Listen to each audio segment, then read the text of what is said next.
Who's there? Nay, answer me! Stand and unfold yourself. Long live the king! Bernardo, He? you come most carefully upon your hour. 'Tis now struck 12. Get thee to bed, Francisco. Oh, for this relief, much thanks. 'Tis bitter cold and I am sick at heart. Have you had a quiet guard? Not a mouse stirring. Oh, well, good night. And if you see Horatio and Marcellus, the rivals of my watch, bid them make haste.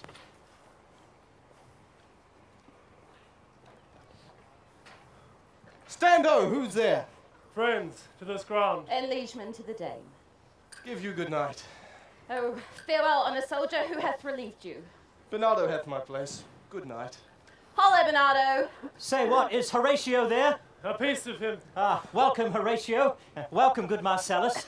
What? Has this thing appeared again tonight? Oh, I have seen nothing. Horatio says 'tis but our fantasy, and will not let belief take hold of him, touching this dreaded sight twice seen of us. Therefore I have entreated him along with us to watch the minutes of this night, that if again this apparition come, he may approve our eyes and speak to it. Tush, tush, 'twill not appear. Sit down a while, and let us once again assail your ears that are so fortified against our story, what we 2 nights have seen. Well, sit we down and let us hear Bernardo speak of this. Last night of all, when yon same star that's westward from the pole had made its course to illume that part of heaven where now it burns, Marcellus and myself, the bell then beating one, we did see the Please figure... break me off! Look where it comes again! In the same figure of the king that's dead! Thou art a scholar, go speak to it, Horatio! What art thou, that usurps this time of night, together with that fair and warlike form in which the majesty of buried Denmark did sometimes march? By heaven, I charge thee, speak! 'Tis gone and will not answer. How now, Horatio? You tremble and look pale. Is it not something more than fantasy? What think you on it? By my God, I might not disbelieve without the sensible and true avouch of mine own eyes. Is it not like the king? As thou art to thyself. This bodes some strange eruption to our state. But soft! Behold where it comes again! I'll cross it, though it blast me.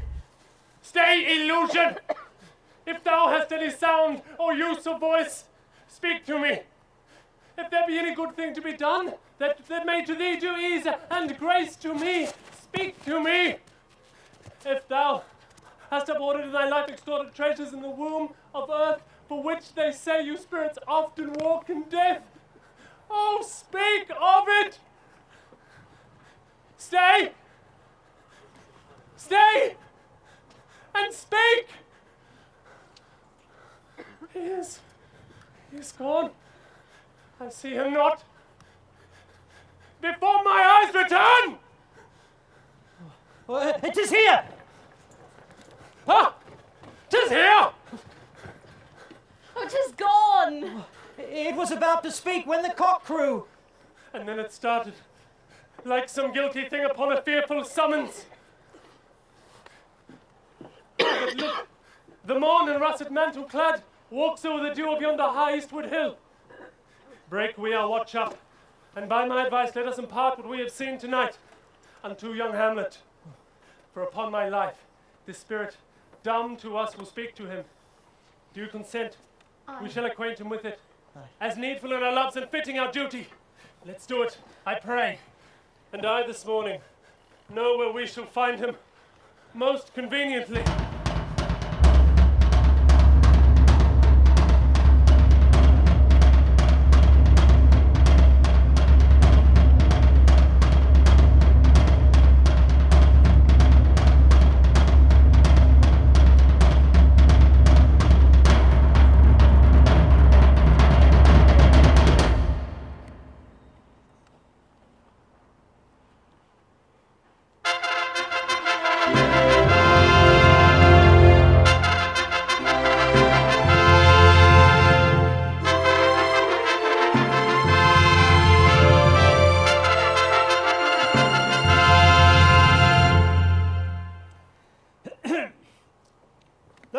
Hamlet, our dear brother's death, the memory be green, and that it us befitted to bear our hearts in grief, and for the whole kingdom to be contracted in one brow of woe.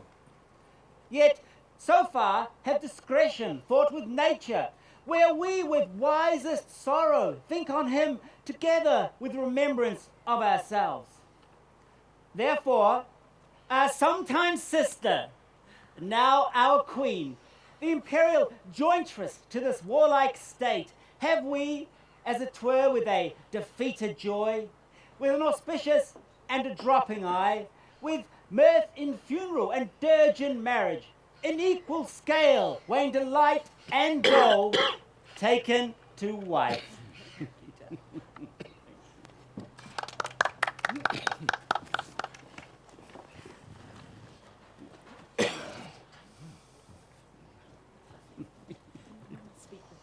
But now, Laertes, what's the news with you? You told us of some suit, Laertes. What is it? My dread lord, your leave and favour to return to France, from whence, though willingly I came to show my duty in your coronation, and yet now I must confess that duty done, my thoughts and wishes bend again towards France, and bow towards your gracious leave and favour. Have you your father's leave? What say Polonius? He hath, my lord, wrung from me my slow leave by laboursome petition, and at last, upon his will, I sealed my hard consent. I do beseech you, give him leave to go. Take thy fair hour, Laertes. Time be thine, and thy best graces spend it at thy will. Farewell. But now, my cousin Hamlet and my son. A little more than kin and less than kind. Oh, how is it the clouds still hang on you? Oh, not so, my lord. I am too much in the sun. It is sweet and commendable in your nature, Hamlet, to give these morning duties to your father. But you must know, your father lost a father, that father lost his, and the survivor bound in filial obligation for some term to do obsequious sorrow. But to persevere in this obstinate condolement is a course of impious stubbornness. 'Tis our manly grief. It shows a will most incorrect to heaven. We pray you, throw to earth this unprevailing woe, and think of us as of a father.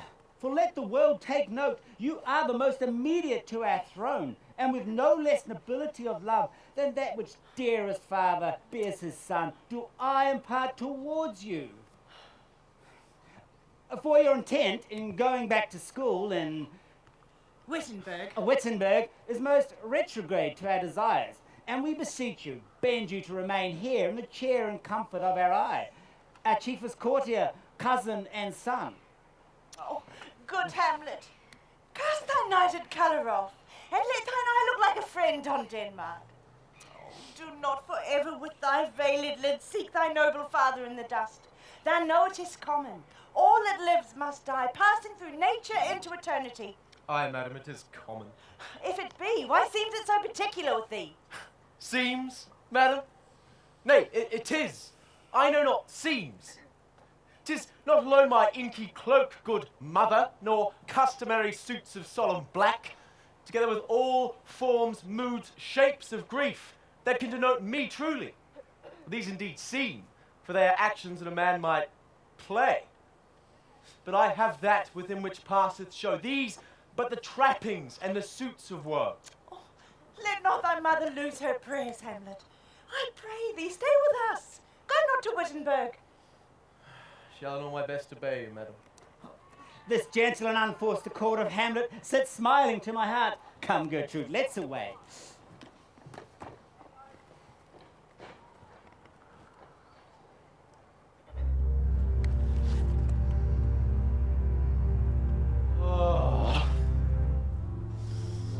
That this too solid flesh would melt, thaw and resolve itself into a dew. Or had the everlasting not fixed his cannon against self-slaughter? Ah, God! God! How weary, stale, flat, and unprofitable seem to me all the uses of this world. Ah, fie on it. Ah, fie. It is an unweeded garden that grows to seed. Things rank and gross in nature possess it merely. That it should come to this, but 2 months dead, nay, not so much, not 2. So excellent a king that was to this Hyperion to a satyr, so loving to my mother that he might not beteem the winds of heaven visit her face too roughly. Heaven and earth must I remember. Why, she would hang on him, as if increase of appetite had grown by what it fed on, and yet within a month. Oh, let me not think on't. Frailty thy name is woman, a little month. Or ere those shoes were old, with which she followed my poor father's body, like Niobe, all tears, why she, even she, oh God, a beast that once discourse of a reason would have mourned longer. Married with my uncle, my father's brother, but no more like my father than I to Hercules within a month. Ere yet the salt of most unrighteous tears had left the flushing in her galled eyes. She married, oh, most wicked speed, to post with such dexterity to incestuous sheets.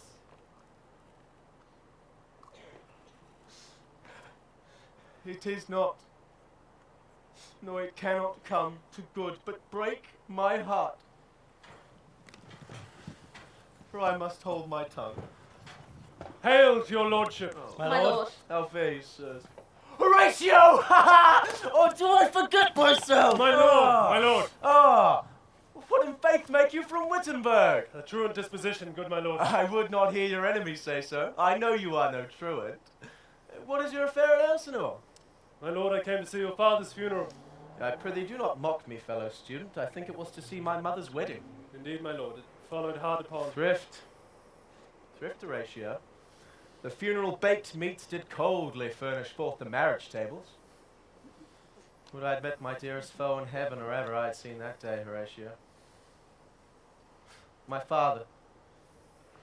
Methinks I see my father. Where, my lord? In my mind's eye, Horatio. I saw him once. He was a goodly king. He was a man. Take him for all in all, I shall not look upon his like again. My lord, I think I saw him yesternight. So? Who? My lord, the king, your father. The king, my father. Season your admiration for a while within a tent here, till I may deliver upon the witness of these two this marvel to you. Well, for God's love, let me hear. 2 nights together had these soldiers in the dead waste in the middle of the night been thus encountered. A figure, like your father, appears before them. Thrice he walked past their fear-oppressed and surprised eyes, within his truncheon's length. Was they distilled almost to jelly with the act of fear, stand dumb and speak not to him. This to me in dreadful secrecy impart they did, and I with them the 3rd night kept watch, whereas they had delivered, both in time and form of thing, each word made true and good. The apparition comes. I knew your father. These hands are not more like. But where was this? My lord, upon the platform where we walked. Did you not speak to it? My lord, I did. But Hansen made it none. Yet once methought it lifted up its head and did address itself to motion like as it would speak. But even then the morn in russet mantle clad came over yonder high eastward hill, and at the sight it shrunk in haste away and vanished from our sight. 'Tis very strange. As I do live, my honoured lord, it is true. Yeah, indeed. Indeed, sirs, but this troubles me. Hold you the watch tonight? We do, my lord. What looked he? Frowningly? Countenance more in sorrow than in And anger. had fixed his eyes upon you. Most Oh, constantly. would I had been there. It would have much amazed you. I will watch tonight, perchance 'twill walk again. I warrant it will. If you have hitherto concealed this sight, let it be tenable in your silence still. And, whatsoever else shall hap tonight, give it an understanding, but no tongue. So, fare you well. Our duty to your honour. Your loves is mine to you. Farewell. My father's spirit. In arms? All is not well. I doubt some foul play. Would the night were come! Till then, sit still my soul. Foul deeds will rise, though all the earth o'erwhelm them, to men's eyes.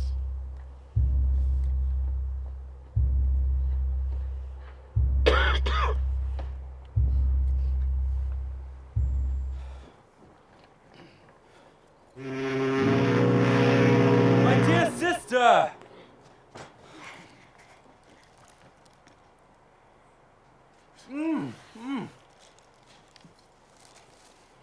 My necessaries are embarked. Farewell. And sister, for Hamlet and the trifling of his favour, hold it a fashion, a wine and blood. No more. No more but so? Think it no more. Perhaps he loves you now, but you must fear. His greatness weighed his will is not his own, for he himself is subject to his birth. He may not as unvalued persons do carve for himself, for on his choice depends the health and safety of this whole state. And then weigh what loss your honour may sustain if, with too credent ear, you list his songs, or you lose your heart, or your chaste treasure open to his unmastered importunity. Fear it, Ophelia. Fear it, my dear sister. Shall the effect of this good lesson keep as watchman to my heart? Get here, Laertes. Aboard for shame.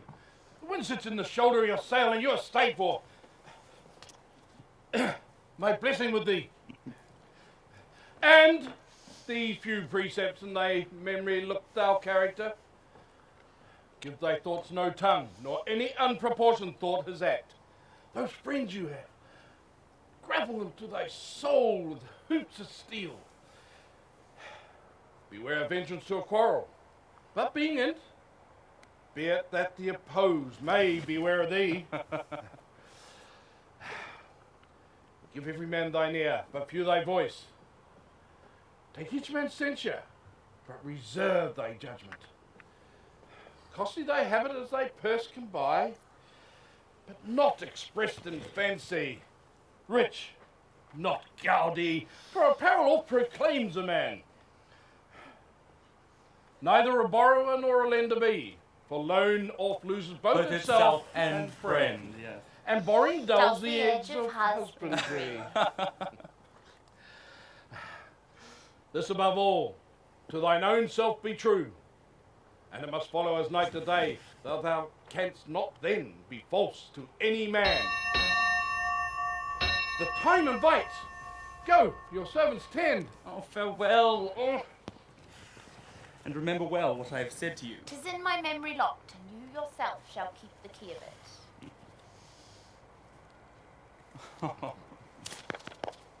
Farewell.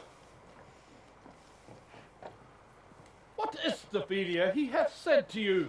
So please you, something touching the Lord Hamlet? Marry, well bethought. 'Tis told me he has very oft of late given private time to you. What is between you? Give me up the truth. He hath, my lord, of late made many tenders of his affection to me. Affection? What? Do you believe these tenders, as you call them? I do not know, my lord, what I should think. Marry, I will teach you. Tender yourself more dearly. My lord, he hath importuned me with love in an honourable fashion. Fashions you may call it. Go to. And giving countenance to his speech, my lord, with almost all the holy vows of heaven. Aye, springers to catch woodcocks. I do know when the blood burns how prodigal the soul lends the tongue vows. I would not, in plain terms, from this time forth, have you give words or talk with the Lord Hamlet. Look to it, I charge you. Come your ways. Shall obey, my lord.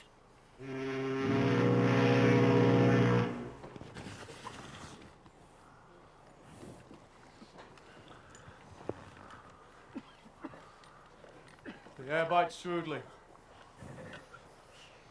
is very cold. What hour now? It draws near the season when the spirit held his wont to walk.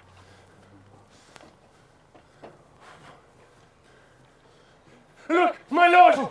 It comes! Angels and ministers of grace defend us! Be thou a spirit of health or goblin damned, bring with thee airs from heaven or blasts from hell. Be thy intents wicked or charitable, I will speak to thee. I'll call thee Hamlet, king, father, royal Dane. Oh, answer me! It beckons you to go away with it, as if some impartment it desire to you alone. It will not speak. Then I will follow it. Do not, my lord! Why? What should be the fear? I do not set my life at a pin's fee, and for my soul, what can it do to that, being a thing immortal as itself? What if it should tempt you toward the flood, my lord? Or to the dreadful summit of the cliff that beetles o'er his basin into the sea? And there assume some other horrible form which might deprive your sovereignty of reason and draw you into madness? Think of it! Waves me still. Go on, I'll follow thee. You shall not go, my lord. Hold off your hand. By heaven, I'll make a ghost of him that lets me. I say away! Go on, I'll follow thee. He waxes desperate with imagination. Something is rotten in the state of Denmark. Whom will direct it? Nay, let's go follow him.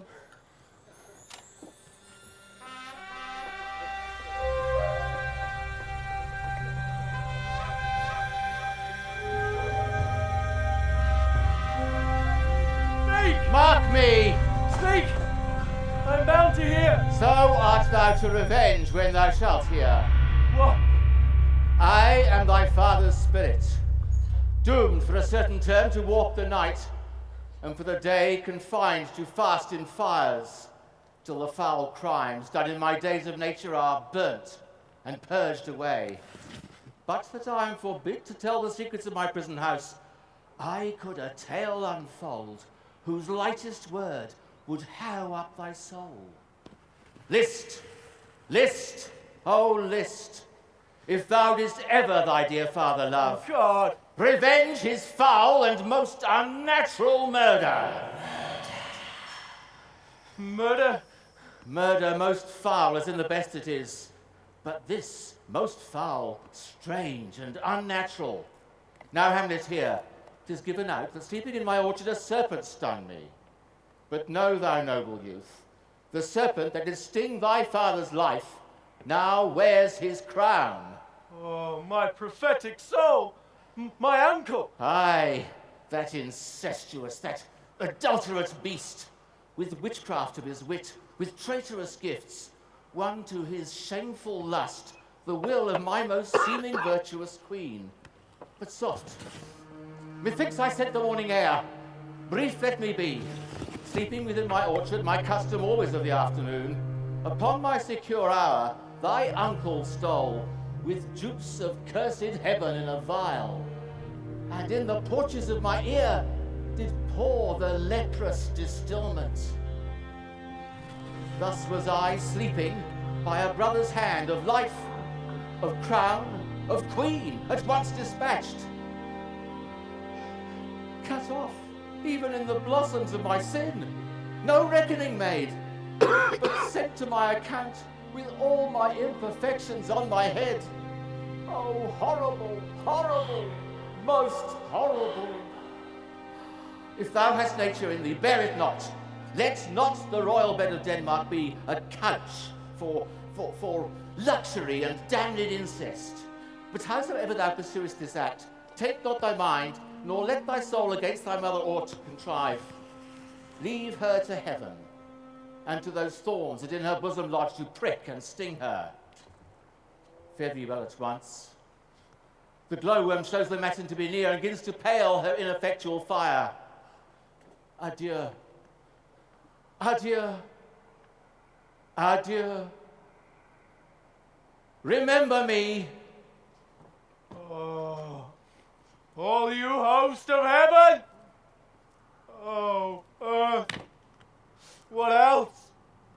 And shall I couple hell? Hold my heart, remember thee! Aye, thou poor ghost, while memory holds a seat in this distracted globe, remember thee! Yea, from the table of my memory I'll wipe away all trivial fond records, and thy commandment all alone shall live within the book and volume of my brain, unmixed with baser matter. Oh yes, by heaven!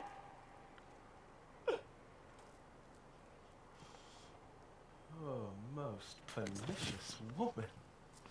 Oh, villain, villain, smiling, damned villain.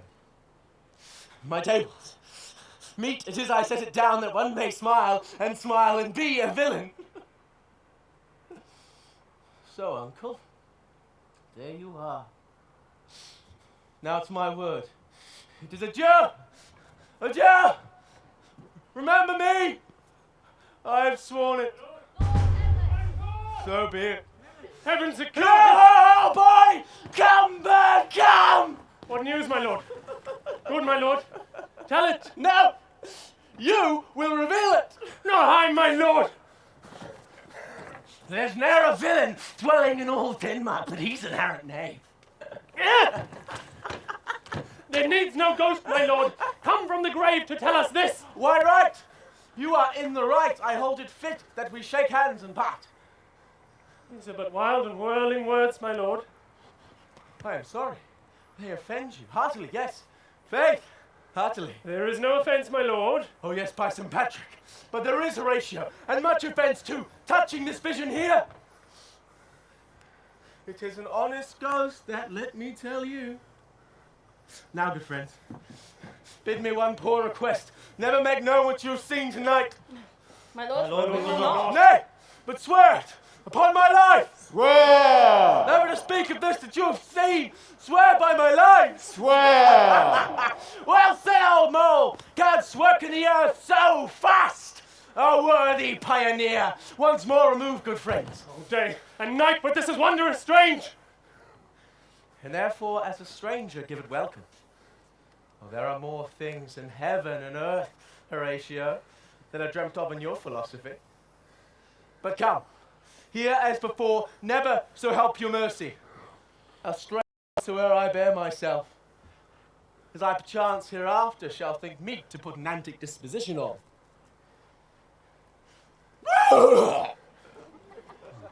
Never to note that you know aught of me. Swear! Swear! I swear. Rest! Rest! Perturbed spirit! The time is out of joint. Oh, cursed spite, that ever I was born to set it right.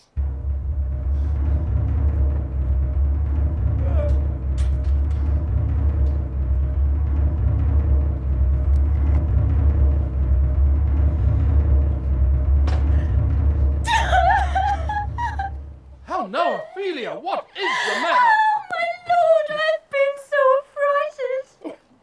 What in the name of God? My lord, as I was sewing in my closet, Lord Hamlet, with his doublet all unbraced, no hat upon his head, his stockings fouled and ungartered and down jived to his ankle, pale as his shirt, his knees knocking each other, and with a look so piteous and purport as if he had been loosed out of how to speak of horrors, he comes before me.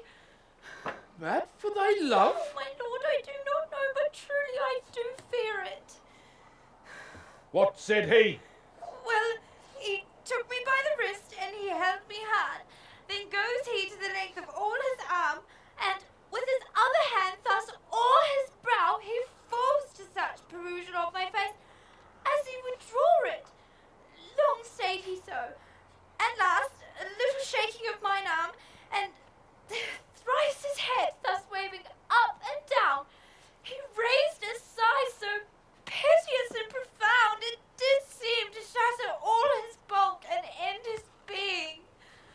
That done, he lets me go, and with his head over his shoulder turned, he seemed to find his way without his eyes, for out of doors he went without their help, and to the last bended their light on me.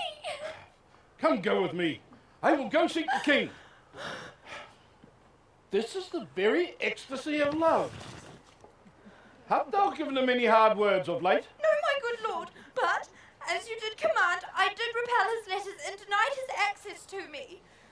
That has made him mad. Come, go we to the king. This must be known, which, being kept close, might move more grief to hide than hate to utter love.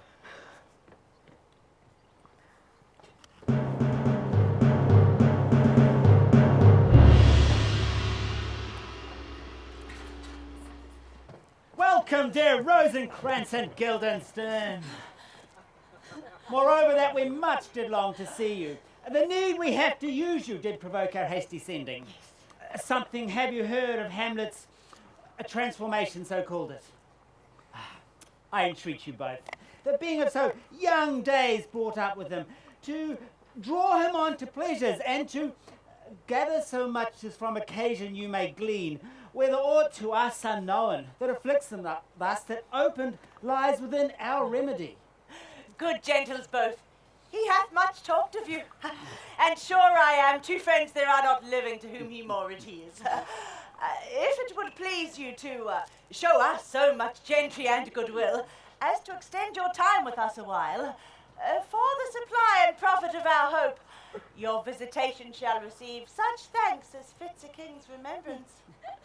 Oh, we both obey, and here give up ourselves in the full bent to lay our service freely at your feet, to be commanded. Well, thank you, Rosencrantz and gentle Guildenstern. Thank you, Guildenstern and gentle Rose. Our heavens make our presence and our practice pleasant and helpful to him. Aye, amen. He tells me, my dear Gertrude, that he have found the hidden source of all your son's distemper. Oh, I doubt it be no other but the main. Our hasty marriage and his father's death. Yes. My liege and madam, to expostulate what majesty should be, what duty is, why day is day, and night is night, and time is time, we're nothing but to waste day, night, and time. Therefore, since brevity is the soul of wit, I will be brief. Your noble son is mad. Mad, call I it? For to define true madness, what is to be nothing else but mad, but let that be. Oh, more matter with less art. Madam, I swear I use no art at all. That he is mad, 'tis true, 'tis pity, and pity, 'tis true. A foolish figure. But farewell it, I will use no art. Mad, let us grant him then. And thus remains that we find out the cause of this effect. Or rather say the cause of this defect. For this effect, defective, comes by cause, and thus remains, and remainder thus. Perpend, I have a daughter, while she is mine, who in her duty and obedience, mark, hath given me this. Now gather and surmise. To the celestial and my soul's idol, the most beautiful Ophelia. That's an ill phrase, a vile phrase. Beautified is a vile phrase, but you shall hear. Came this from Hamlet to her? Good madam, stay a while. I will be faithful. Doubt thou the stars are fire, doubt that the sun doth move, doubt truth to be a liar, but never doubt I love. This in obedience hath my daughter shown me. But how has she received his love? What do you think of me? Of a man faithful and honourable? I would fain prove so. To my young mistress, thus I did bespeak. Lord Hamlet is a prince. Out of thy star, this must not be. And then I prescripts gave her, that she should lock herself from his resort, admit no messengers, receive no tokens.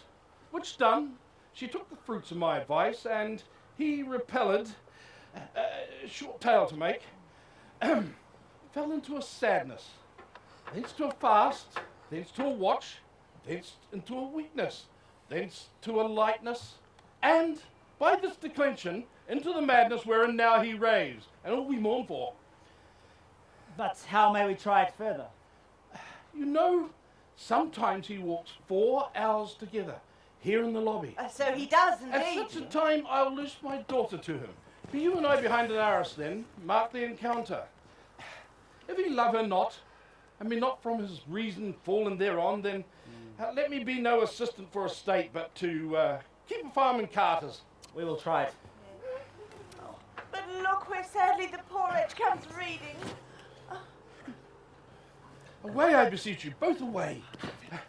I'll board him presently. Go, give me leave. How does the good Lord Hamlet?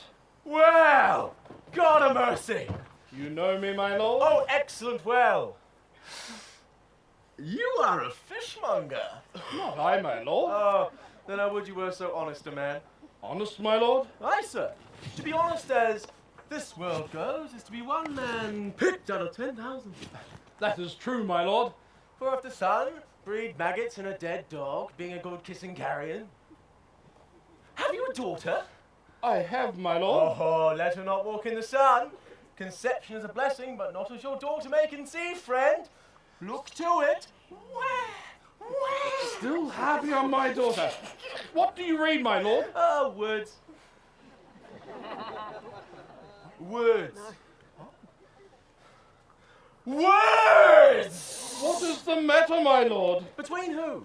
I mean the matter that you read, my lord. Slander, sir. Well, the satirical rogue says here that old men have grey beards, that their faces are wrinkled, their eyes purging thick amber and plum tree gum, and they have a plentiful lack of wit, together with the most weak hams, all of which I most powerfully and potently believe, but I do not honestly think it to be set down thus. For you yourself, sir, should be as old as I am. If like a crab you could go backwards! Oh, this be madness. Yet there is a method in it.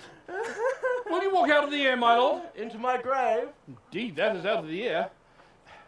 How pregnant sometimes his replies are.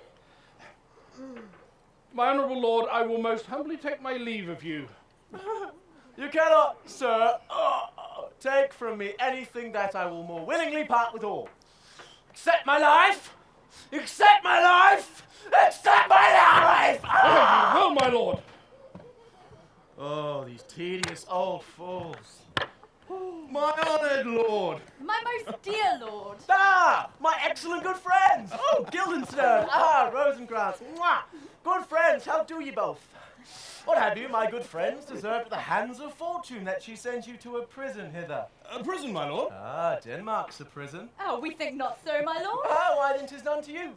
For there is nothing neither good nor bad, but thinking makes it so. To me as a prison!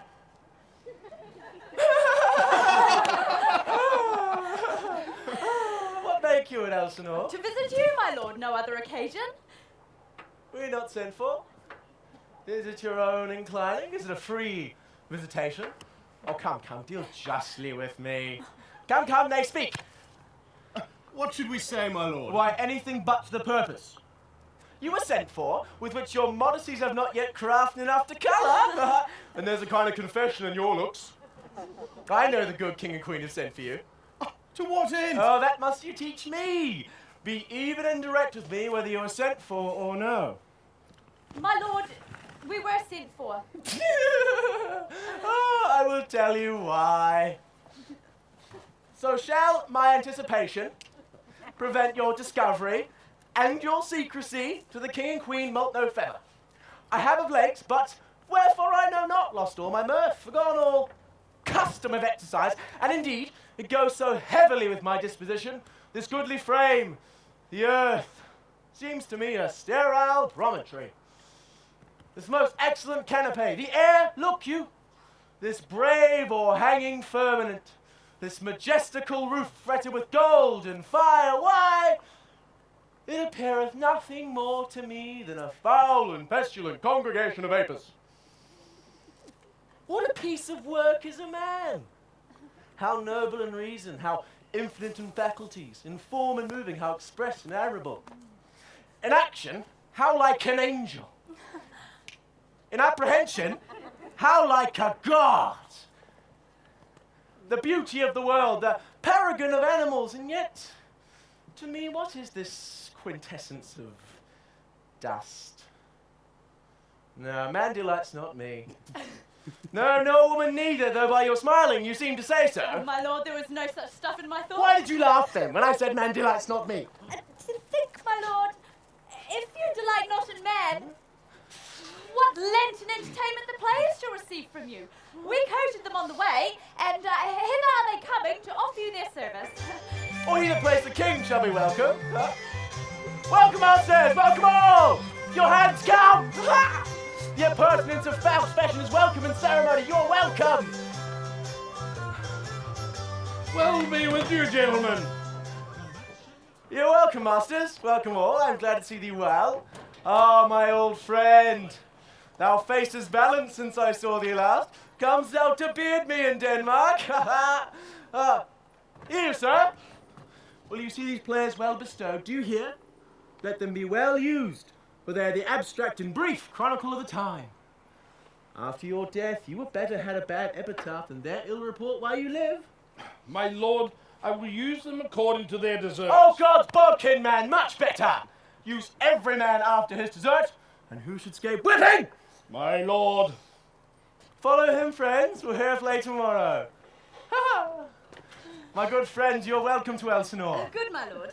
But my uncle, father, and aunt, mother are deceived. In what, my dear lord? I am but mad north-northwest. When the wind is southerly, I know a hawk from a handsaw.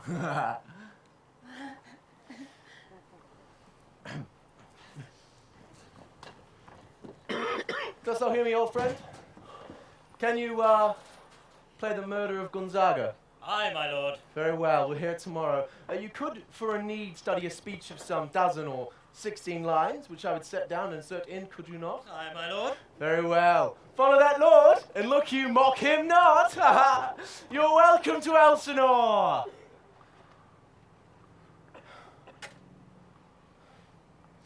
Now I am alone. Oh, what a rogue and peasant slave am I. Is it not monstrous that this player here, but in a fiction, in a dream of passion, could force his soul so to his own conceit, that from her working all his visage waned, tears in his eyes, distraction and aspect, a broken voice, and his whole function suiting with forms to his conceit, and all for nothing? What would he do, had he the motive and the cue for passion that I have? Why, he would drown the stage with tears, and cleave the general ear with horrid speech, make mad the guilty, appall the free, confound the ignorant, and amaze indeed the very faculties of eyes and ears. Am I a coward? Swoons. It cannot be, but I am pigeon-livered and lack gall to make oppression bitter. Or ere this, I should have fatted all the region kites with this slave's offal of bloody, bawdy villain, remorseless, treacherous, lecherous, kindless villain. Oh, vengeance!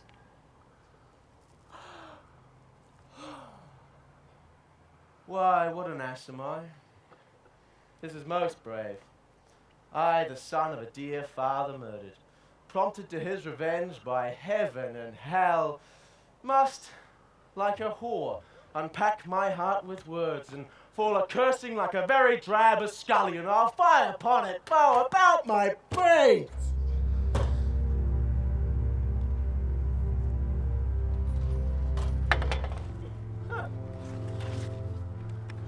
I have heard that guilty creatures sitting at a play have by the very cunning of the scene been struck so to the soul that presently they have proclaimed their malefactions.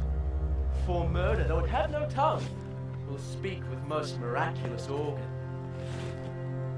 I'll have these players play something like the murder of my father before mine uncle. I'll observe his looks.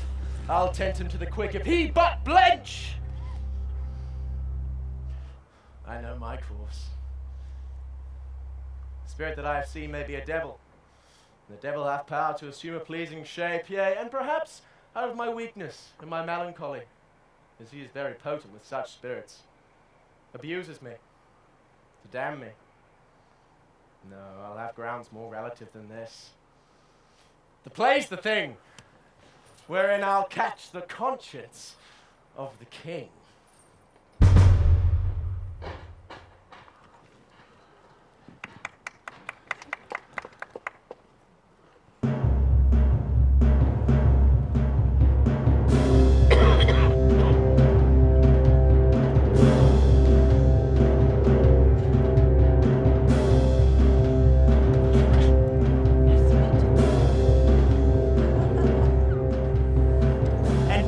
By no drift of circumstance, get from him why he puts on this confusion.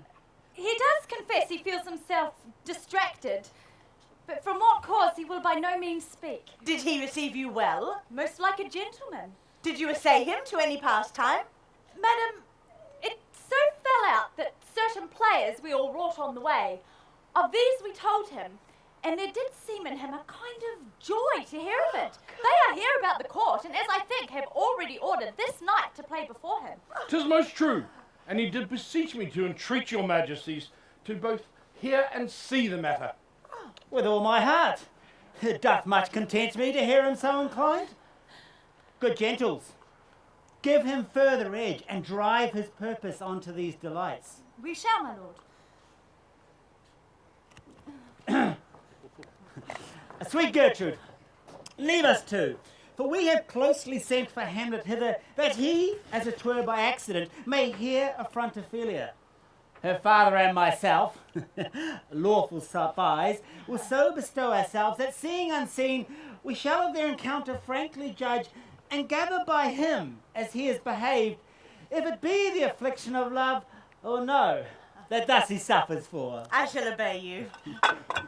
And for your part, Ophelia, I do hope your good beauties be the happy cause of Hamlet's wildness, and so do I wish your virtues bring him to his wonted way again. To both your honours. Madam, I wish it may. Ophelia, walk on here. Gracious so please you, we will bestow ourselves. Read on this book. He is coming. Let us withdraw, my lord.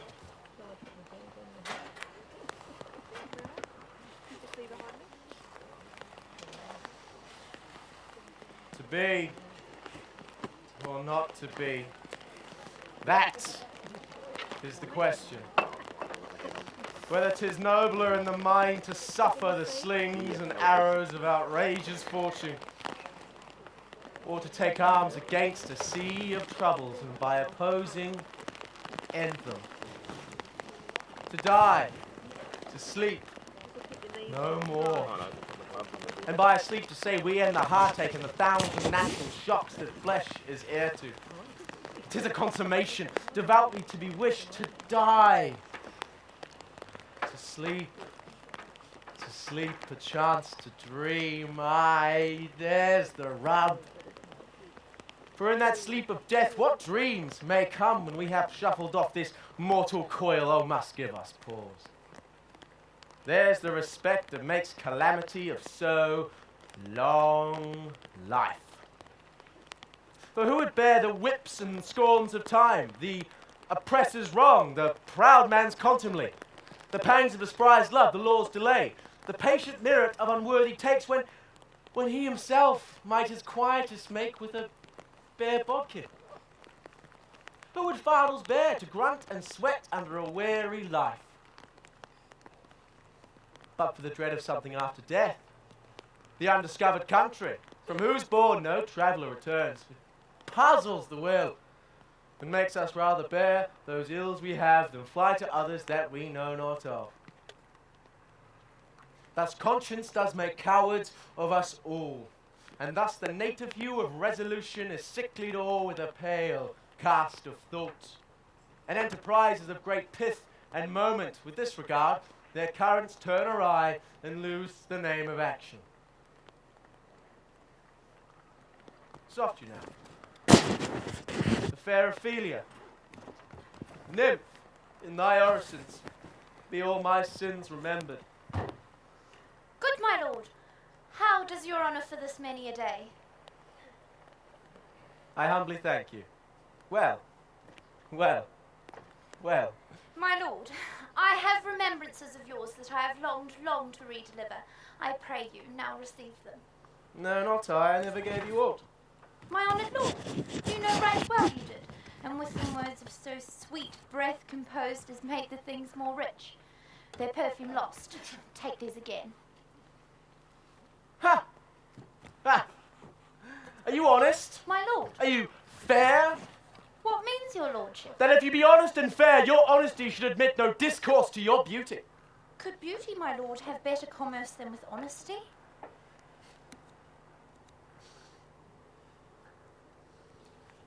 I did love you once. Indeed, my lord, you made me believe so. You should not have believed me. I loved you not. I was the more deceived. Get thee to a nunnery. Why wouldst thou be a breeder of sinners? I am myself indifferent, honest, and yet I could accuse me of such things it were better my mother had not borne me. We are arrant knaves all, believe None of us. Go thy ways to a nunnery. Where is your father? At home, my lord. Then let the door be shut upon him, that he may play the fool nowhere but in his own house. Farewell.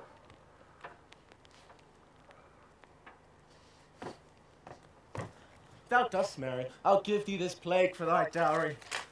Be thou as chaste as ice, as pure as snow, thou shalt not escape calumny.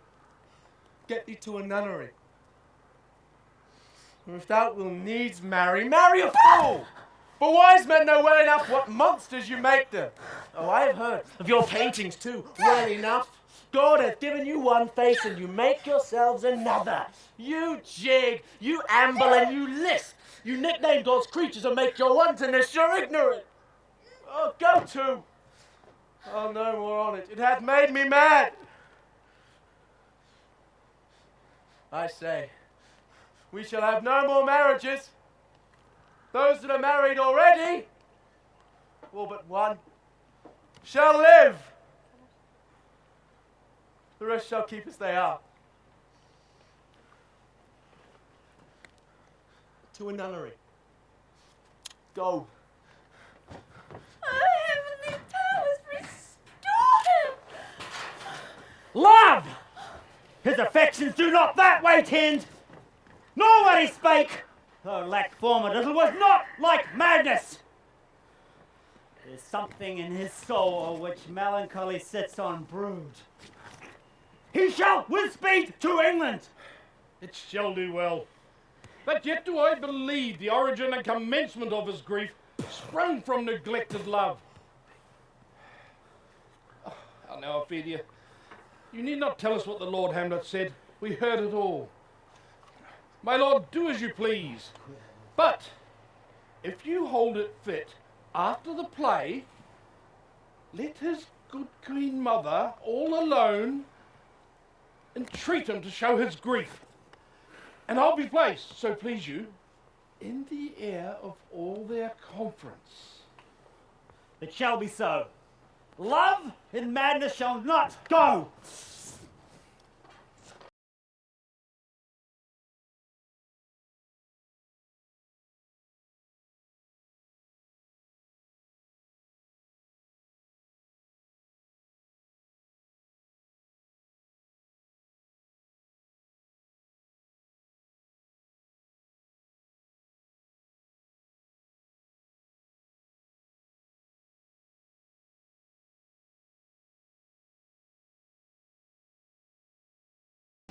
Hey!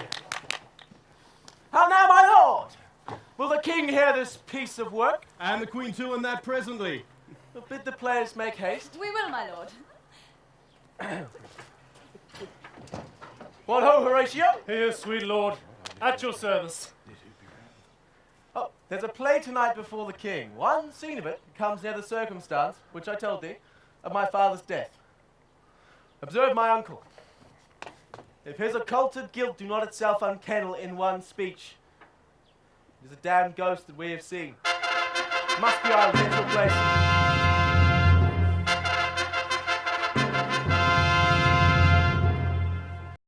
As my cousin Hamlet. Oh, excellent, in faith. Of the chameleon's dish, I eat the air, promise crammed. You cannot feed capons, sir. My lord, you played once in university, you say? That did I, and was accounted a good actor. And what did you enact? I did enact Julius Caesar. I was killed in the Capitol. Brutus killed me. Oh, 'twas a brute part of him to kill so capital a calf there.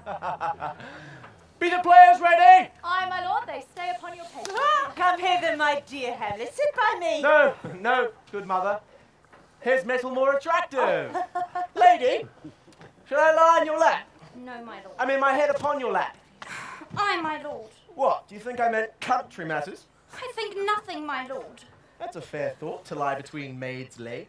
What is, my lord? Nothing. You are merry, my lord. Who, I? Aye, my lord. Oh, God, you're only jig maker. What should a man do but be merry? For look you how cheerfully my mother looks, and my father died within 2 hours. Nay, it is twice 2 months, my lord. So long? By heavens. Died 2 months ago and not forgotten yet. Here, stooping to your clemency, tragedy, I peg your earring patiently.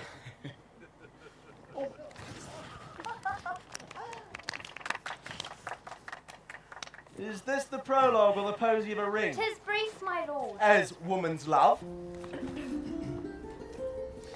Full 30 times hath Phoebus' cart gone round, Neptune's salt wash and Talus orbit ground, and 30 dozen moons with borrowed sheen about the world hath times 1230s been. With love our hearts and hymen our hands unite commutal in most sacred bands. So many journeys may the sun and moon make us again count o'er ere love be done. Now what my love is, proof hath made you low, and as my love is big, my fear is so. Where love is great, the littlest doubts grow fair. Where little fears grow great, great love grows there. Faith, I must leave thee, love, and shortly too, my operant powers their functions leave to do. And thou shalt live in this fair world behind, honoured, beloved, and haply one as kind. For husband shalt thou... Oh, confound the rest. Such love must needs be treason in my breast. When second husband, let me be accursed. None wed the second, but who killed the first. The instances that second marriage move are base respects of thrift, but none of love. A second time my husband kills me dead, when second husband kisses me in bed. I do believe you think now what you speak, but what we determine oft we break. So think thou wilt no second husband wed, but die thy thoughts when thy first lord is dead. Nor earth to meagre food, nor heaven light, sport and repose lock me from day and night. Both here and hence pursue me lasting strife. If once a widow, ever I be wife. You should break it down. 'Tis deeply sworn. Sweet, leave me here a while. My spirits grow dull, and fain I would beguile the tedious day with sleep. Sleep, rock thy brain, and never come as chance between us twain. Madam, how like you this play? The lady doth protest too much, methinks. Oh, but she'll keep her word. Have you heard the argument? Is there no offence in it? No, they do but jest. Poison in jest. No offence in the world. What do you call the play? The Mousetrap. Marry, now, tropically. The play is the image of a murder done in Vienna. Gonzago is the Duke's name. His wife Baptista you shall see anon. Oh, 'tis a knavish piece of work, your majesty, and we that have free souls, it touches us not. You're as good as a chorus, my lord. This is one Lucianus, nephew to the king. Thoughts black, hands apt, drugs fit, and time agreeing. Confederate season, else no creature seen. Thy mixture rank of midnight weeds collected, with Hecate's ban thrice blasted, thrice infected. Thy natural magic and dire property on wholesome life usurp immediately. He poisons him in the garden for his estate. His name's Gonzago. You shall see anon how the murderer gets the love of Gonzago's wife. Oh, the king rises! What, fretted with false fires? How fares my lord? Get all the place! Give me lights! Away! Lights! Lights! Why let the stricken dare go weep the heart ungalled plain? For some must watch while some must sleep, thus runs the world away. Oh, good Horatio, I'll take the ghost's word for £1,000, 'tis perceived. Very well, my lord. Upon the talk of the poisoning. I did very well. Note him. Come, some music, come, the recorders.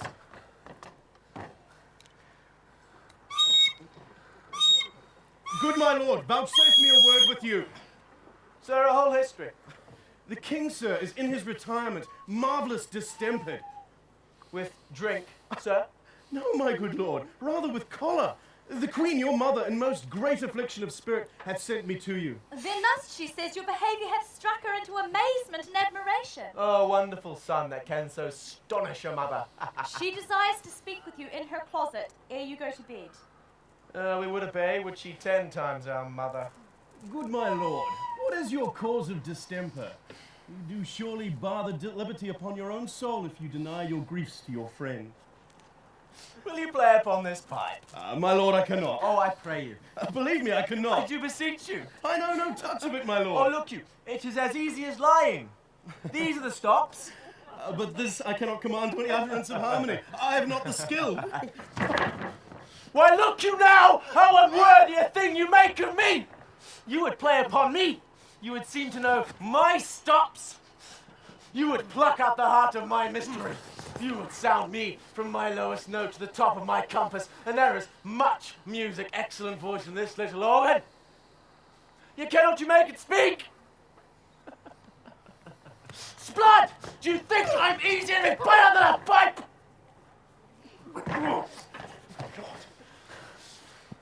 Call me what instrument you will.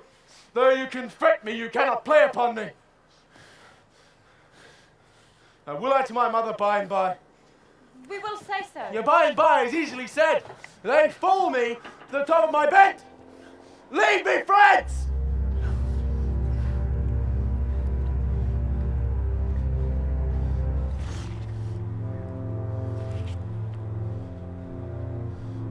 Tis now the very witching time of night, when churchyards yawn, and hell itself breathes out contagion to this world. Now could I drink hot blood and do such bitter business as the day would quake to look on.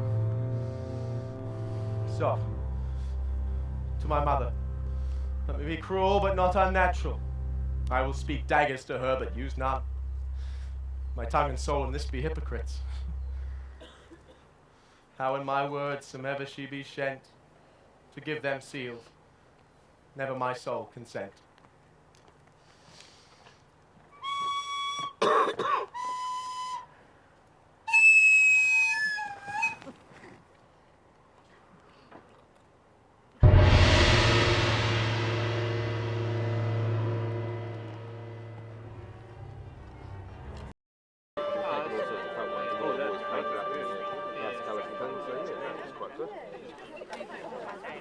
I like him not, nor stands it safe with us to let this madness range. Therefore prepare you. I, your commission, will forthwith dispatch, and he to England shall along with you. And arm you, I pray you, to a speedy voyage, for we will fitters put upon this fare that now goes too free-footed. We will make haste. God, he goes to his mother's closet. Behind the arras I'll convey myself to hear the process. Farewell, my liege.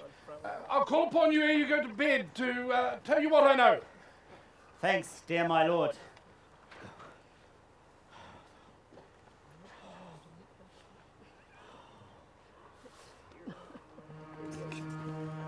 Oh, my offence is rank. It smells to heaven. It hath the primal eldest curse upon it, a brother's murder. Pray can I not, her inclination be as sharp as will, my stronger guilt defeats my strong intent. And like a man to double business bound, I stand and pause where I shall first begin, and both neglect. What if this cursed hand were thicker than itself with brother's blood? Is there not rain enough in the sweet heavens to wash it white as snow? My fault is past. But oh, what form of prayer can serve my turn? Forgive me my foul murder? That cannot be, since I am still possessed of the very things for which I did the murder. My crown, my own ambition, and my queen. Can one be pardoned and retain the offence? Oh, wretched state! Oh, bosom black as death! Oh, limed soul that's struggling to be free art more engaged! Help, angels, make essay! Bound stubborn knees and hearts with strings of steel be soft as sinews of a newborn babe! all may be well.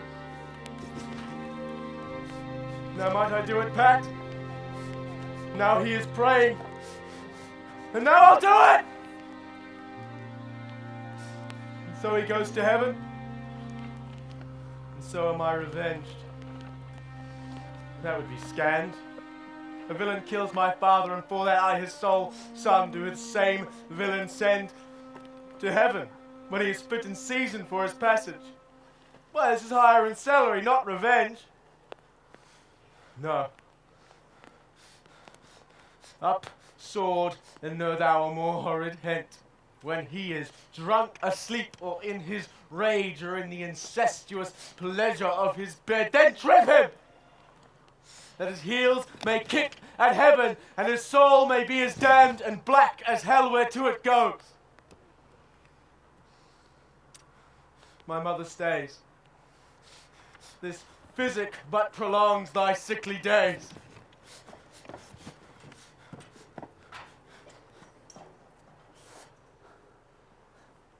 My words fly up, my thoughts remain below. Words without thoughts never to heaven go.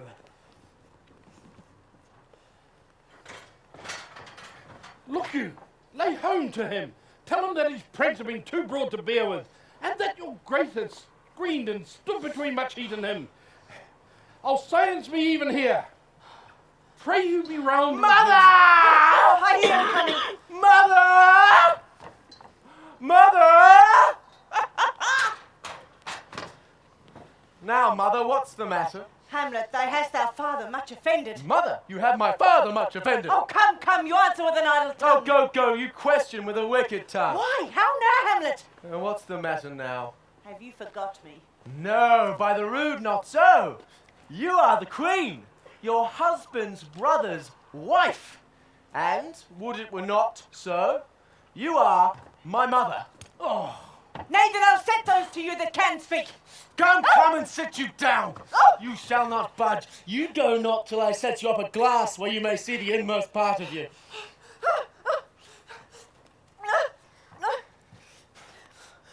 What will that do? Thou wilt not murder me! Oh, help!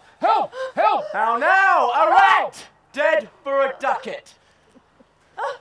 Dead.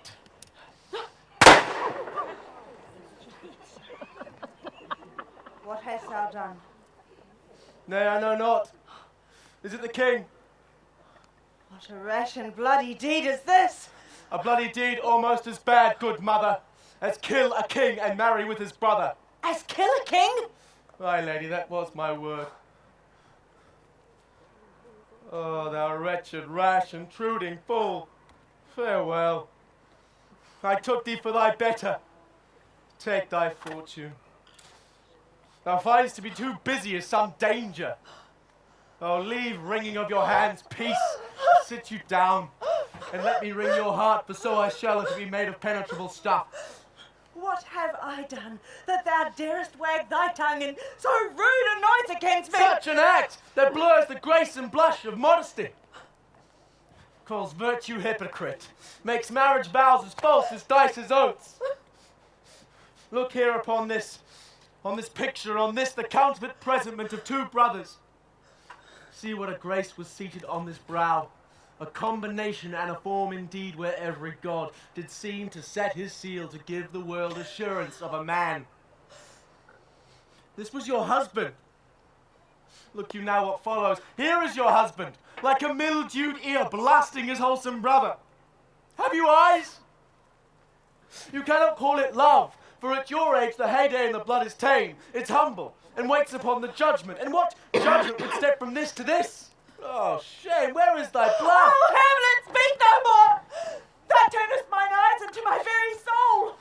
And there I see such black and grained spots as will not leave their tinct. Nay, but to live in the rank sweat of an unseamed bed, stewed in corruption, honeying and making love over the nasty skies. Speak no more to me! These words like daggers into mine ears. No more, sweet A Hamlet! murderer and a villain, a cutthroat of the empire and the rule, No more! a king of shreds and patches. Save me, and hover o'er me with your wings. You heavenly guard, what would your gracious figure? Alas, he's mad. Do not come your tardy son to chide, oh say. Do not forget, this visitation is but to whet thy almost blunted purpose. But look, amazement on thy mother sits. Oh, speak to her, Hamlet. Come between her and her fighting soul. How is it with you, lady? Alas, how is it with you that you do bend your eye on vacancy and with the incomparable air do hold the scores? Oh, gentle son, whereon do you look? On him! On him! Look you how pale he glares! To whom do you speak this? Do you see nothing there? Nothing at all, yet all it is I see. Nor do you nothing here. Nothing but ourselves. Well, look there, how it steals away, my father, in his habit as he lived.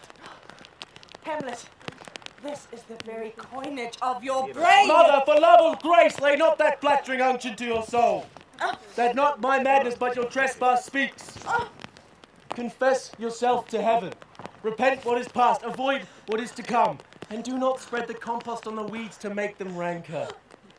Hamlet, thou hast cleft my heart in twain. I'll throw away the worser part of it, and live the purer with the other half.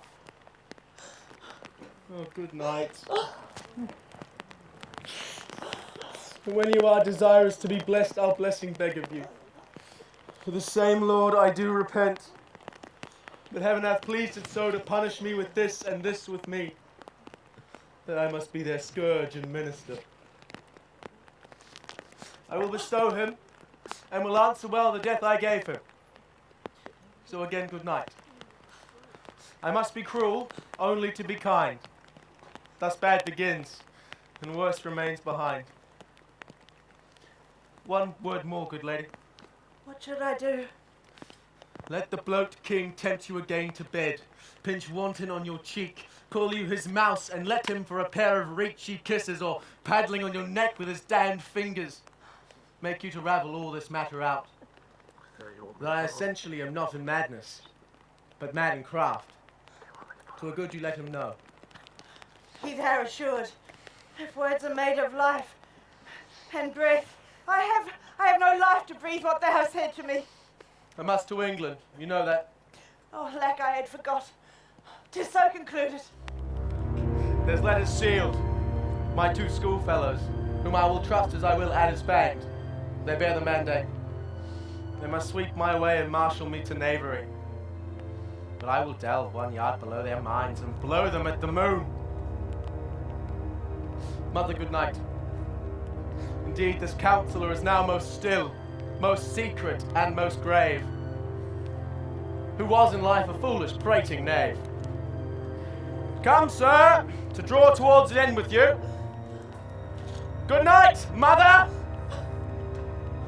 Now, Gertrude, where's your son?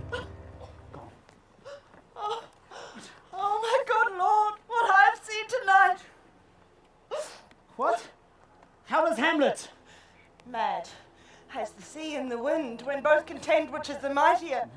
Behind the arras, hearing something astir, whips out his rapier, cries, "A rat! A rat!"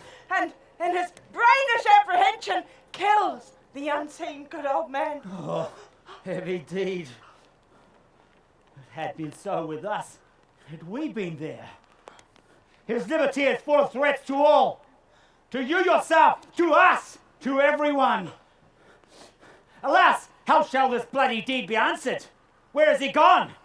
Where is he gone? To draw apart the body he hath killed. Oh. He weeps for what he's done. Oh, Gertrude, come away. The sun no sooner shall the mountains touch, but we will ship him hence. And this vile deed we must, with all our majesty and skill, both countenance and excuse. Ho, Guildenstern! Friends both, go join you with some further aid. Hamlet in madness hath Polonius slain. Go seek him out, speak fair, and bring the body to the chapel. I pray you hasten this. Come, Gertrude, let's away. My soul is full of discord and dismay.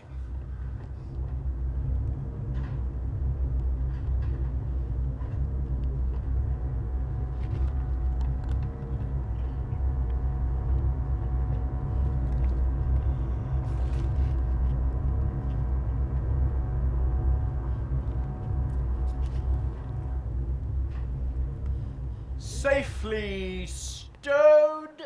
Lord Hamlet! Hamlet! Lord Hamlet! What have you done, my lord, with the dead body? Compounded it with dust, whereto 'tis kin. Tell us where 'tis, that we may take it thence and bear it to the chapel. My lord, you must tell us where the body is and go with us to the king. The body is with the king, but the king is not with the body. The king is a thing. A thing, my lord? Of nothing. Bring me to him. Hide fox and all after.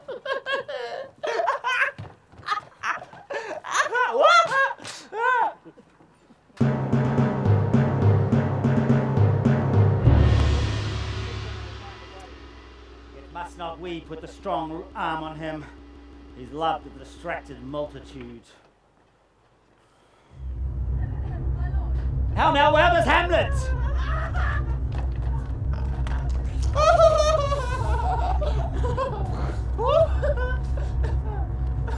Where's Polonius? At supper! At supper? Where? Not where he eats, but where he is eaten. A certain convocation of politic worms are eaten away at him. Alas, alas. For a man may fish with a worm that have fed of a king, and eat of that fish that have fed of that worm. What dost thou mean by this? Nothing. But to show you how a king may go a progress through the guts of a beggar. Where is Polonius? In heaven! Send thither to see. If your messenger find him not there, seek him in the other place yourself. Indeed, if you find him not within this month, you shall nose him as you go up the stair into the lobby. Go seek him out. He will stay till you come. Hamlet! This deed for thine especial safety, which we do tender, as we dearly grieve for what thou hast done, must send thee hence. Therefore prepare thyself for England. For England. Aye, Hamlet. Good. So it is if thou knew our purpose. Oh, I see a cherub that sees them. But come, for England. Farewell, dear mother. Thy loving father, Hamlet. My mother! Father and mother is man and wife. Man and wife is one flesh. And so, my mother. But come, England! I have him hence tonight. Away! For all else is sealed and done that leans on the affair. I pray thee, haste! And England, if my love thou hold'st at aught, as my great power thereof may give thee sense, pays homage to us, thou mayst not coldly set our sovereign process, which imports in full by letters that those worthy men must bear the present death of Hamlet. Do it, England! I will not speak with her. She is importunate, indeed distract. Her mood will needs be pitied. 'Twere good she was spoken with, else she may strew dangerous conjectures in ill-breeding minds. Let her come in. To my sick soul, sin's true nature is. Each toy seems prologue to some great amiss. Where is the beauteous majesty of Denmark? Why, how now, Ophelia? How should I, your true love, know from another one? By his cockle hat and staff and his sandal shoes. Alas, sweet lady, what imports this song? Say you? Nay. Primark! He is dead and gone, lady. He is dead and gone. At his head a grass green turf, at his heels a stone. Nay, but Ophelia. How now, pretty lady? Well, God told you. They say the owl was the baker's daughter. Lord, we know what we are, but know not what we may be.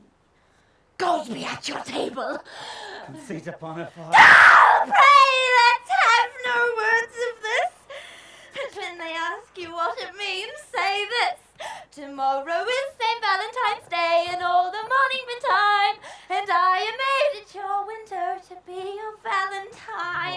Pretty Ophelia. Indeed, La, without an oath, I'll make an end on it. By Gibbs and by St. Charity, a lack and five for shame. Young men will do it, if they come to it. By cock, they are to blame. How long has she been thus? I hope all will be well. We must be patient. But I cannot choose but weep to think that they would lay him in the cold ground. My brother shall know it, and so I thank you for your good counsel. Come, my coach, come, good ladies, good night. Good night, ladies, good night, sweet ladies, good night, good night. Oh, quoth she, before you tumbled me, you promised me to wed. He answers, so would I have done by yonder sun, but thou hadst not come to my bed. Thou hadst not come to my bed. Thou hadst not come to my bed. Follow her close. Give her good watch, I pray you. Oh, this is the poison of deep grief. It springs all from her father's death. Oh, Gertrude, Gertrude. When sorrows come, they come not single spies, but in battalions. Poor Ophelia, divided from herself and her fair judgment by pestilent speeches of her father's death. Where is he? Where is this king? What noise is that? I pray you give me leave. Oh! Oh, thou vile king! Where is my father? Calmly, good Laertes. Leave him be, Gertrude. Do not fear our person. Tell me, Laertes, why art thou thus incensed? Leave him be, Gertrude. Speak, man. Give me my father! Where is he? Dead. But not by him. Let him demand his fill. Oh, how came he dead? I'll not be juggled with. Let come what comes, only I'll be revenged most thoroughly for my father. That I am guiltless of your father's death, and am most sensibly in grief for it, it shall as plainly to your judgment pierce as day does to the eye. Oh no, what noise is this? Ye dry up my brains. A rose of May. Dear maid, kind sister, sweet Ophelia. Hey, boy, faced on the bed. Hey, nonny, and in his grave rained many a tear. Fare you well, my dove.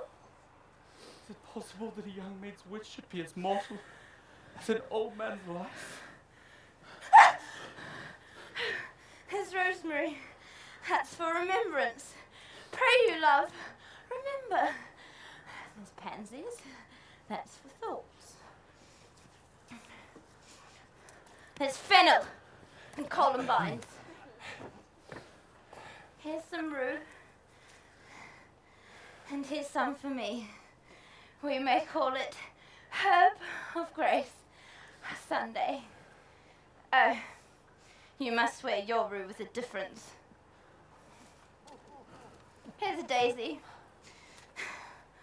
I would give you some violets, but they withered all when my father died. They say he made a good end. For bonny sweet Robin is all my joy. And will he not come again? And will he not come again? No,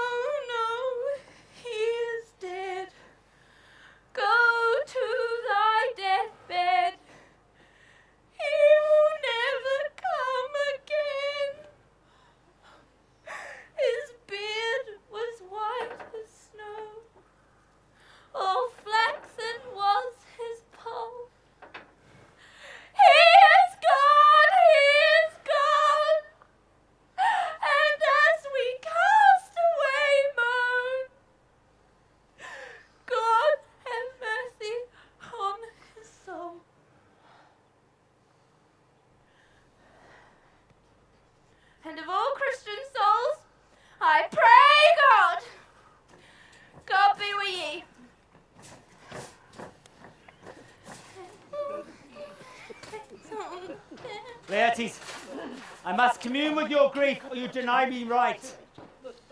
Be you content to lend your patience to us, and we will jointly labour with your soul to give it due content. And where the offence is, let the great axe fall. I pray you go with me.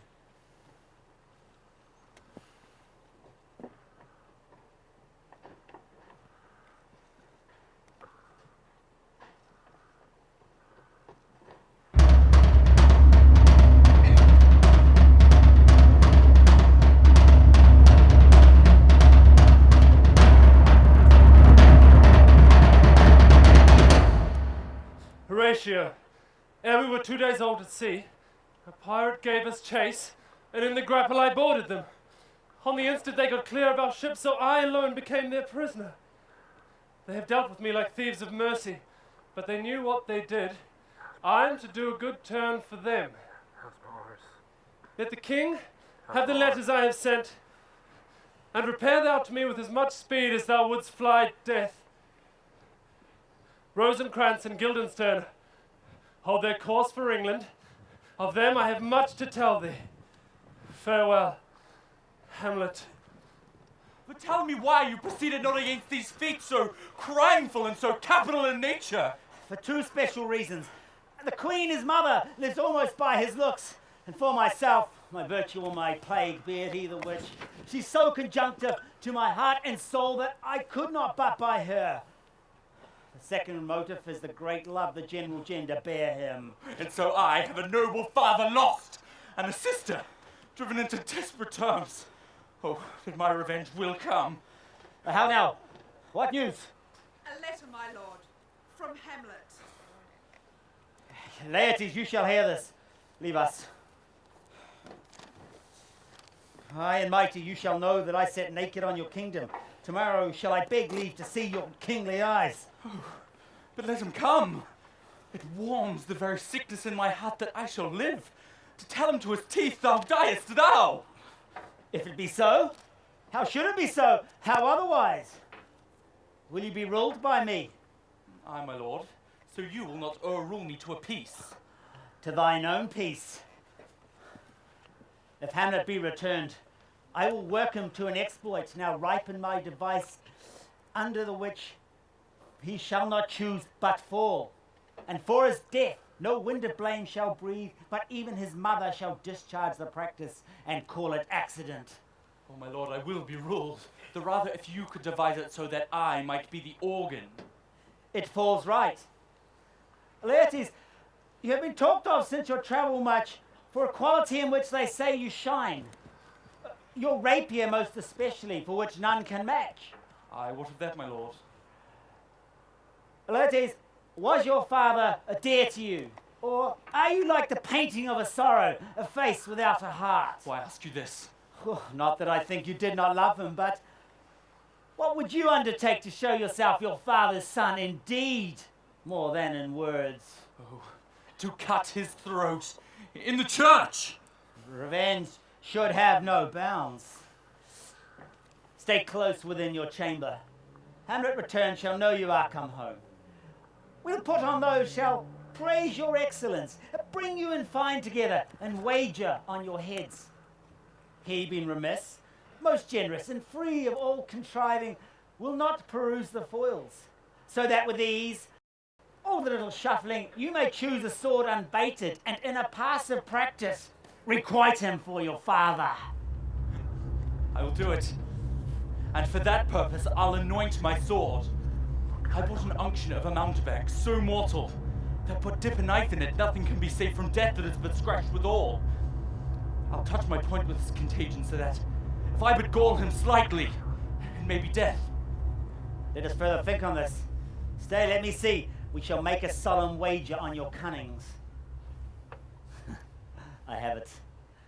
When in your motion you are hot and dry, and that he calls for drink, I'll have him proffer a chalice for the nonce, whereon but sipping, if he by chance escapes your venom stuck, our purpose may hold. My lord! My But lord! stay, what noise?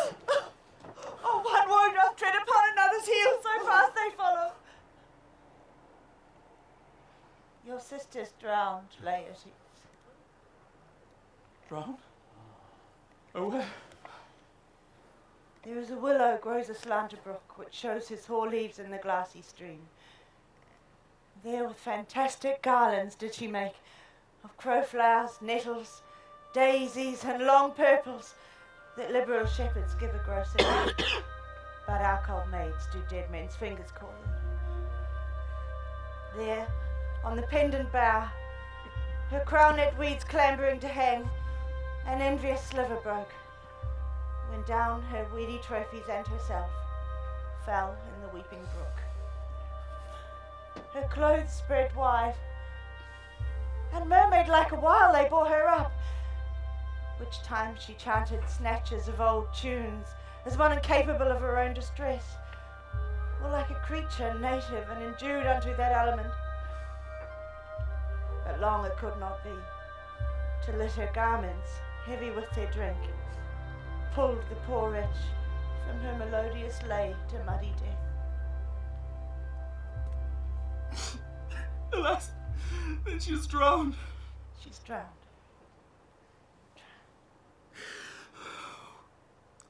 Too much watest thou, poor Ophelia, and therefore I forbid my tears. Adieu, my lord, I have a speech of fire that fain would blaze, and that this folly doubts it. Come, Gertrude, let's follow. How much I had to do to calm his rage, now fear I this give it start again. Therefore, let's follow. In youth, when I did love, love, methought it was very sweet to contract or a time for my behove. Methought there was nothing ameet. In youth, when I did love, methought it was very sweet to contract our time for my behove. Only thought there was nothing amiss. Has this fellow no feeling of his business that he sings a grave maker? But age with his stealing steps has clothed me in his clutch, and has shipped me into the land of if I had never been so Lovely. That skull had a tongue and could sing once. How the knave jowls it to the ground, if 'twere like Cain's jawbone that did the first murder. A pickaxe and a spade, for and a shrouding sheet, our pit of clay for to be made, for such a guest is meet. Oh, whose grave is this, sirrah? Ah, 'tis mine, sir. I think it be thine indeed, for thou liest in it. Well, thou lie out on it, sir, therefore 'tis not yours. For my part, I do not lie in it, yet it is mine. Thou dost lie in it. To be in it and say it is thine, 'tis for the dead, not for the quick. Therefore, thou liest. 'Tis a quick lie indeed, sir. 'Twill away again from me to you. What man dost thou dig for? For no man. What woman, then? For none neither. Who is to be buried in it? One that was once a woman, but rest her soul, she's dead. How absolute the knave is. How long hast thou been a grave maker? Since the day that young Hamlet was born. He that's mad and sent to England. Aye, marry. Why was he sent into England? Why? Because he's mad. He was sent there to recover his wits. If he do not, will not matter there, sir. Why? Well, because it will not be seen in them there, sir. There the men are all as mad as he. How long will a man lie in the earth ere he rot? Faith, if he be not rotten before he dies some 8 or 9 year, here's a skull now, hath lain you on the earth 23 year. Whose was it? Horse and mad fellow it was. He poured a flagon of Rhenish on my head once. That's right. The same skull, sir, as your skull, the King's Jester. What, this? In there. Let me see. A pickaxe and a spade. A spade. For and a shrouding sheet. A pit of clay for to be made. For such a guest is meet. Alas. Poor Yorick. I knew him, Horatio. A fellow of infinite jest, of most excellent fancy. He hath borne me on his back 1,000 times, and now how bored in my imagination it is. My gorge rises at it. Here hung those lips that I have kissed I know not how oft. Where be your jibes now, your gambols, your songs, your flashes of merriment that were wont to set the table on a roar? Not one now to mock your own grinning. Quiet chap for me. Now get you to my lady's chamber and tell her let her paint an inch thick. For this favour she must come. Make her laugh at that. But soft. But soft, here comes the king. The queen, the courtiers, who is this they follow?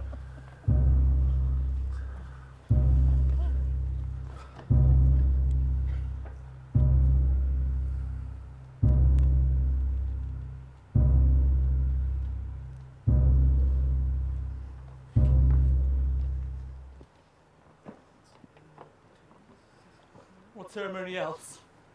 Her obsequies have been far enlarged as we have warrant. Must no more be done. Lay her in the earth, and from a fair and unpolluted flesh may violets spring. What the fair Ophelia? Sweets to the sweet. Farewell. I hope thou shouldst been my Hamlet's wife. I thought thy bride bid to have dead, sweet maid, and not have strewed thy grave. Yeah, hold off the earth until I've caught her once more in mine arms. Oh, Rose of May, dear maid, kind sister. What is he whose grief bears such an emphasis? This is I, Hamlet the Dane. Oh, devil, take thy sword! Prithee, take thy fingers from my throat, for I have in me something dangerous that lets thy wife fear. Hold off your hand! Keep them asunder! Oh, Hamlet! Hamlet! Good, my lord. Be quiet. I loved Ophelia. 40,000 brothers could not, with all their quantity of love, make up my sum. What would thou do for her? Oh, he is mad, Laertes! Oh, for God's sake, forbear him! Hear you, sir. I loved you ever, but it matters not. Let Hercules himself do what he may. The cat will mew, and dog will have his day. I pray thee, Horatio, wait on him. Strengthen your patience in our last night's speech. Good Gertrude, set some watch over your son. This grave shall have a living monument. An hour of quiet shortly shall we see. Until then, in patience our proceedings be.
Indeed, my lord. Indeed.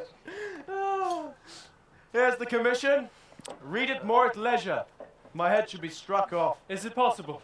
Oh, being thus benettled round with villainies, I sat me down, devised a new commission, wrote it fair, an honest conjuration from the king. So Guildenstern and Rosencrantz go to it. How was this sealed? Well, I had my father's signet in my purse, which was the model of that Danish seal. Folded the writ up in the form of the other, subscribed it, gave it the impression, placed it safely. The changeling never known. No, they are not near my conscience. Their defeat does by their own insinuation grow. Why? What a king is this? Peace, my lord. Who comes here? Your lordship is right welcome back to Denmark. I humbly thank you, sir. Sweet lord, if your lordship were at leisure, I should impart a thing to you from his majesty. Well, I will receive it with all diligence of spirit. Put your bonnet to his right use. 'Tis for the head. I thank your lordship. It is very hot. No, believe me, 'tis very cold. The wind is northerly. My lord, His Majesty bade me tell you that he has laid a great wager on your head. Sir, it has come to court newly as Laertes. Believe me, an absolute gentleman. I think you are not ignorant of what excellence Laertes is. The king, sir, hath wagered with him 6 Barbary horses against 6 French swords, their assigns, and 3 liberal conceited carriages. That in a dozen or more passes between yourself and him, he shall not exceed you 3 hits, and it would come to immediate trial if your lordship would vouchsafe the answer. The foils be brought. The gentleman willing and the king hold his purpose. And I will win for him if I can. If not, I will gain nothing but my shame in the odd hit, sir. I commend my duty to your lordship.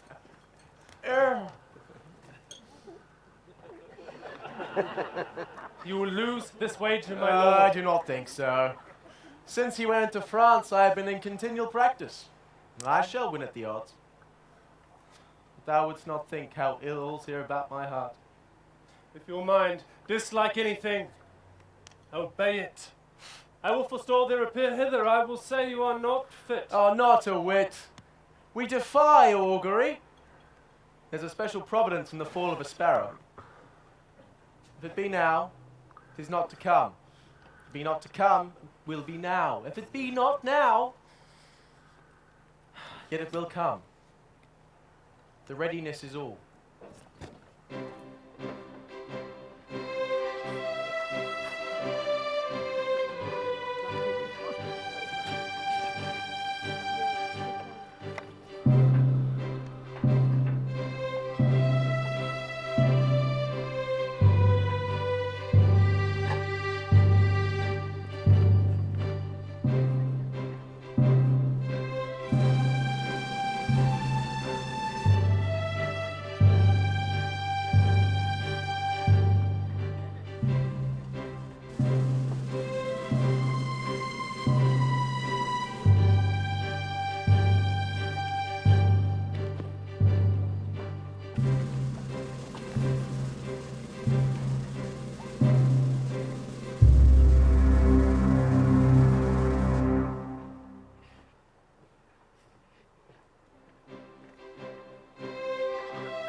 Hamlet, come and take this hand from me.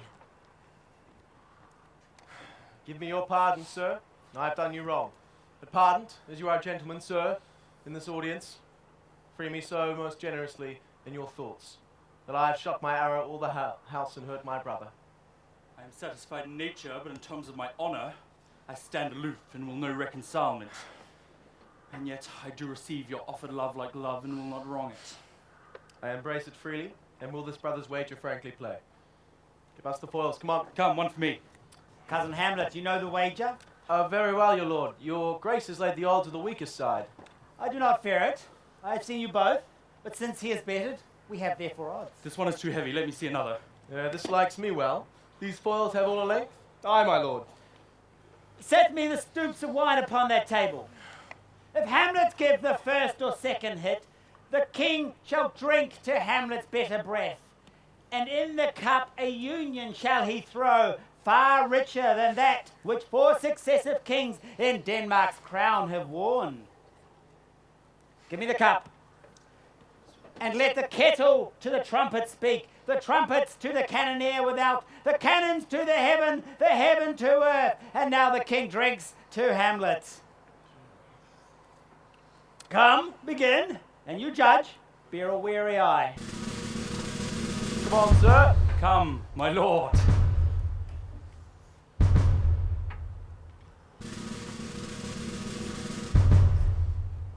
Regiment!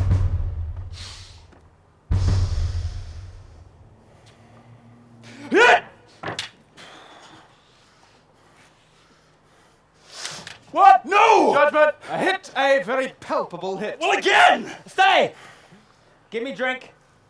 Hamlet, this pearl is thine. Give him the cup. Set it by a while. I'll play this bout first. Come. Regiment!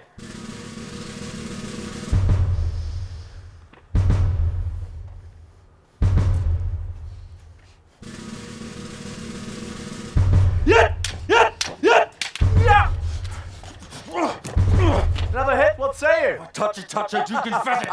Our son shall win. He scant of breath. The queen carouses to thy fortune, Hamlet. Gertrude!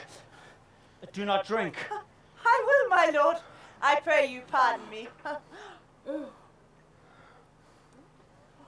Come, Hamlet. Let me wipe thy face. It is the poisoned cup. It is too late. My lord, I'll hit him now.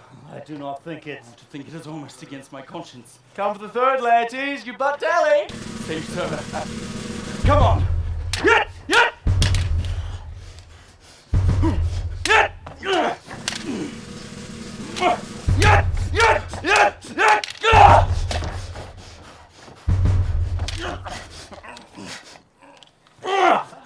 Yummy! Nothing neither way!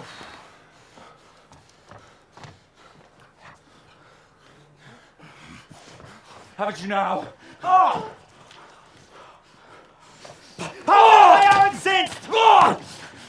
Nay, come again! Look to the queen, ho! They bleed on both sides. How is it, my lord? Oh, how does the queen?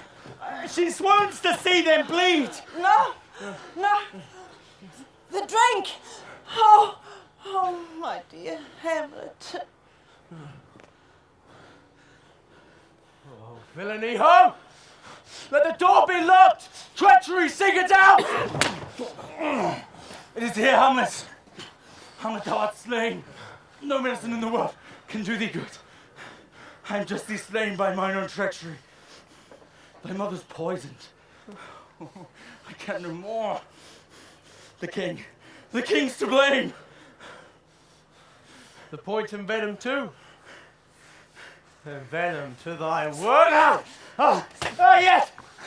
Defend me, friends! Here, thou murderous, incestuous damned Dane!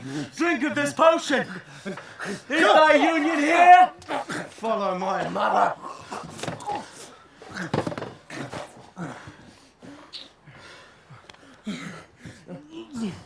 Exchange forgiveness with me, noble Hamlet. Mine and my father's deaths that come not upon thee. Not thine or me.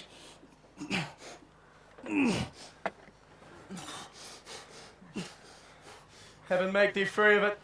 I follow thee. I am dead, Horatio. Wretched queen, adieu.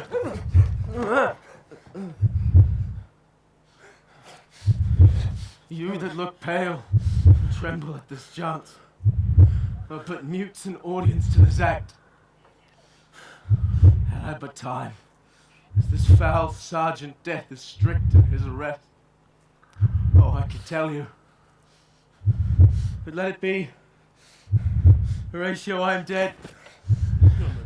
Now, Les, report me in my cause aright to the unsatisfied.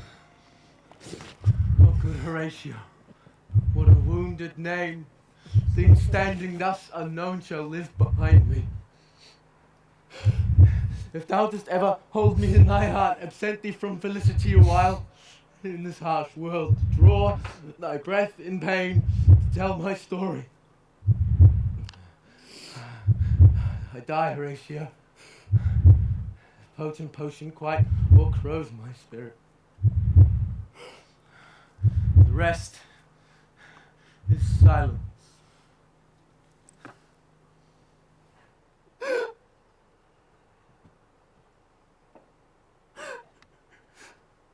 Good night, sweet prince. And flights of angels sing thee to thy rest.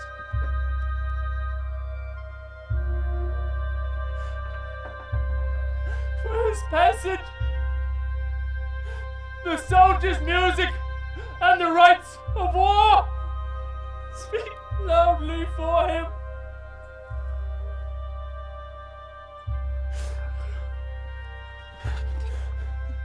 Come,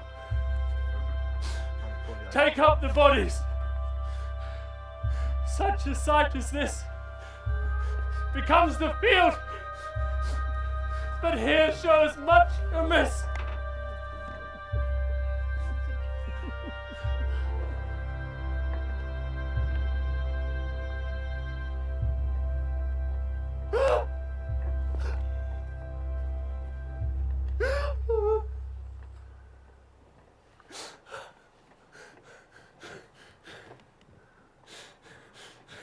Go! Bid the soldiers shoot!